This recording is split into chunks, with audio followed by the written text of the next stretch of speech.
নমস্কার দর্শক বন্ধুরা, বড়দিন কেমন কাটালেন? দর্শক বন্ধুরা, আমার কাছে বড়দিন মানেই হলো যিশু খ্রিস্ট, গ্রিটিংস কার্ড, অনেক অনেক উপহার আর লাল সাদা পোশাক পরিহিত, সাদা দাড়ি গোঁফে ভরা এক মজারু বুড়োর মুখ, যার নাম হলো সান্টা ক্লজ। ছোটবেলায় আমি বড়দিনের আগের রাতে অর্থাৎ 24শে ডিসেম্বর আমি সাদা মোজা ঝুলিয়ে তারপর আমি ঘুমাতে যেতাম এবং মনে মনে আশা করতাম যে সান্টা ক্লজ আসবেন এবং আমার কাঙ্ক্ষিত উপহার আমার মাথার কাছে রেখে যাবেন। ছোটবেলায় আমি জানতে চাইতাম সান্টা দাদু আসলে কে, তিনি কোথা থেকে আসেন, কি বা ওনার আসল নাম। দর্শক বন্ধুরা, আপনারাও কি এই ব্যাপারে জানতে চান? আপনারাও কি জানতে চান সান্টা ক্লজ আসলে কে? তাহলে আমাদের আজকের পর্বটি শুধুমাত্র আপনাদের জন্য। নমস্কার দর্শক বন্ধুরা, আমি স্বাগতম দাস ওয়ার্ল্ড অফ স্বাগতমে আপনাদের সুস্বাগতম জানাই। আজকে আমাদের পর্বের মূল বিষয় হলো সান্টা ক্লজ কে। আসুন আমরা আজকে সান্টা ক্লজের বিষয়ে গল্প করি। দেখুন, শুনুন এবং উপভোগ করুন।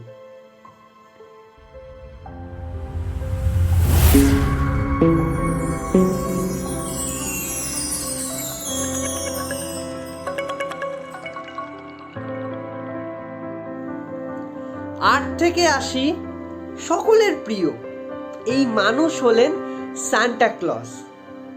কিন্তু সান্টা ক্লজ আসলে কে ছিলেন? তিনি কি কোনো রূপকথার চরিত্র, নাকি কোনো রক্ত মাংসের সত্যিকারের মানুষ? আসুন দর্শক বন্ধুরা, আজকে সান্টা ক্লজের আসল পরিচয় আমরা জেনে নিই। খ্রিস্টীয় 280 সাল নাগাদ তুরস্কের পাতারা অঞ্চলে বসবাস করতেন এক সাধু। ওনার নাম ছিল সেন্ট নিকোলাস। এই সেন্ট নিকোলাস ছিলেন অত্যন্ত ধনী ব্যক্তি, কিন্তু সেই সাথে তিনি ছিলেন একজন আপাদমস্তক নিরহংকারী মানুষ। তার প্রতিবেশী এবং আরো সাধারণ মানুষদের তিনি নানাভাবে সাহায্য করতেন। তাই সাধারণ মানুষের কাছে ছিলেন তিনি অত্যন্ত জনপ্রিয়। বিশেষত শিশুদের কাছে সেন্ট নিকোলাস ছিলেন একজন অতি প্রিয় মানুষ। তিনি শিশুদের বিভিন্ন রকম উপহার, বিভিন্ন রকম মিষ্টি, খাবার দাবার এগুলো কিনে দিতেন। কথিত আছে একবার তিনি 3 জন মেয়েকে বিক্রি হয়ে যাওয়ার হাত থেকে রক্ষা করেছিলেন। শুধু রক্ষাই করেননি, তিনি ওই 3 জন মেয়ের বিয়েও দিয়েছিলেন সম্পূর্ণ নিজের খরচে।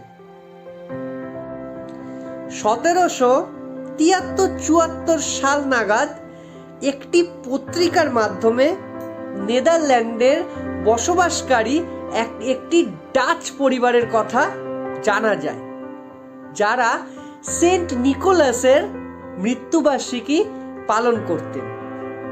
তারা সেন্ট নিকোলাসকে সিন্টারক্লাস নামে অভিহিত করতেন।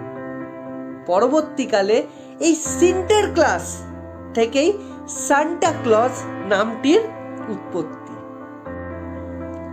1822 সালে কবি ক্লেমেন্ট ক্লার্ক মুর সান্টা ক্লজকে নিয়ে একটি কবিতা লেখেন।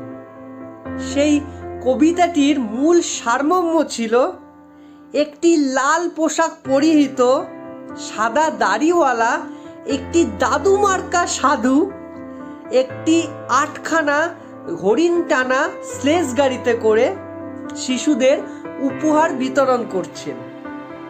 পরবর্তীকালে কবি ক্লেমেন্ট মুরের এই কবিতার উপর ভিত্তি করে আমেরিকার একজন বিখ্যাত কার্টুনিস্ট থমাস ন্যাস্ট একটি ছবি আঁকেন। কোন ছবি?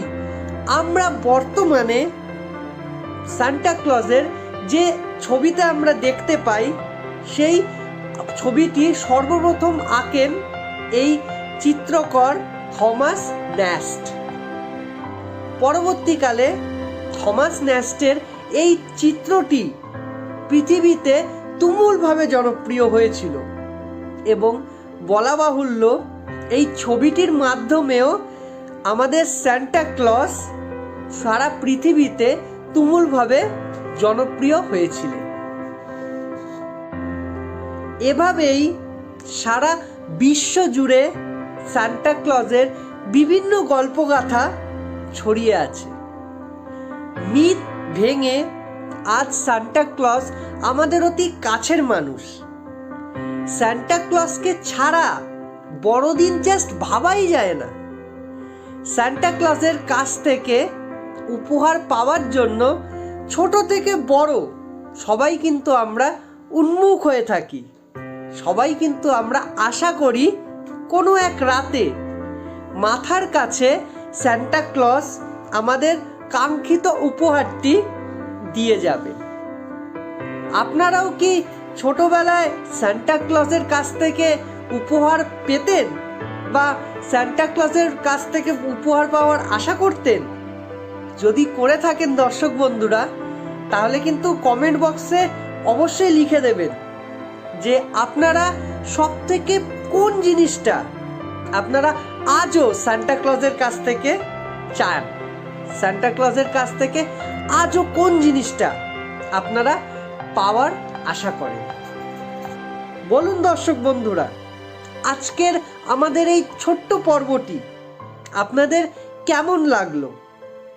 যদি আমাদের এই পর্বটি আপনাদের ভালো লেগে থাকে তাহলে একটি লাইক কিন্তু অবশ্যই করে দেবেন এবং আমাদের এই উদ্যোগ যদি আপনাদের ভালো লেগে থাকে তাহলে কিন্তু আমাদের চ্যানেলটি অবশ্যই সাবস্ক্রাইব করে দেবেন এবং আমাদের সাবস্ক্রিপশন বাটনের পাশে যে বেল আইকনটি আছে সেটি কিন্তু ক্লিক করতে একদমই ভুলবেন না, যাতে আমাদের আসন্ন সকল পর্বের নোটিফিকেশন সবার আগে আপনাদের কাছে পৌঁছে যায়। এবং আমাদের এই পর্বগুলি সম্বন্ধে আপনাদের যাবতীয় মতামত দ্বিধাহীনভাবে কমেন্ট বক্সে কিন্তু অবশ্যই লিখবেন, কারণ আপনাদের কমেন্টের মাধ্যমেই আমরা আরো উন্নত, আরো সমৃদ্ধ হতে পারব এবং আমাদের এই পর্বগুলি আপনার নিকটবর্তী প্রিয়জন, আত্মীয় স্বজন, বন্ধু বান্ধবদের সাথে অবশ্যই শেয়ার করে দেবেন, যাতে আপনার পাশাপাশি ওনারাও এই পর্বগুলি দেখতে পারেন এবং উপভোগ করতে পারেন। নমস্কার দর্শক বন্ধুরা, শুভরাত্রি। ভালো থাকবেন, সুস্থ থাকবেন, আনন্দে থাকবেন আর আপনার আমাদের সবার চ্যানেল ওয়ার্ল্ড অফ স্বাগতমকে সঙ্গে রাখবেন। আজকের মতো এইটুকুই থাক। শুভরাত্রি।